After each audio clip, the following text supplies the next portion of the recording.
एक समय की बात है। एक छोटे से गांव में, जो हरे भरे जंगलों और चमचमाती झीलों से घिरा हुआ था, लीला नाम की एक जिज्ञासु लड़की रहती थी।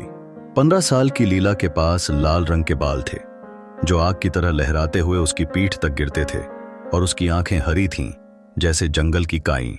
उसे नए नए स्थानों की खोज करना बेहद पसंद था, खासकर उस पुराने जंगल की, जिसके बारे में गांव वाले कहते थे कि वह जादुई है। एक दिन सुबह लीला जंगल के अंदर और गहराई तक चली गई। वहां उसे एक अजीब सा पुराना ओक का पेड़ दिखाई दिया, जिसकी तने में एक खोखला हिस्सा था। उस खोखले में उसे मोम की सुनहरी मुहर लगा एक पत्र मिला। उसका दिल तेजी से धड़कने लगा जब उसने उसे खोलकर देखा। पत्र में लिखा था, जिज्ञासु और साहसी हृदय वाले के लिए, यह जंगल एक ऐसा रहस्य छुपाए हुए है जो समय से भी पुराना है। चांदी के पत्थर के नीचे छुपी हुई चाबी को खोजो और तुम उस खजाने तक पहुंचोगे जो सबको जोड़ता है। लीला की आंखों में चमक आ गई। उसने तुरंत चांदी का पत्थर खोजने का फैसला किया।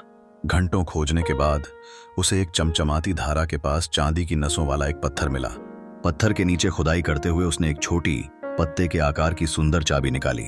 चाबी को हाथ में लेते ही उसे गर्माहट का एहसास हुआ, जैसे वह जीवित हो। अब उसे समझ नहीं आ रहा था कि आगे क्या करना है। तभी उसने देखा कि ओक का पेड़ हल्का चमकने लगा। जब वह वापस पेड़ के पास गई तो उसे तने में एक सुनहरी रोशनी से घिरा दरवाजा दिखाई दिया। हिम्मत जुटाकर उसने चाबी दरवाजे में लगाई। दरवाजा धीरे धीरे खुला और उसके सामने एक घुमावदार सीढ़ी नीचे की ओर जाती हुई दिखाई दी।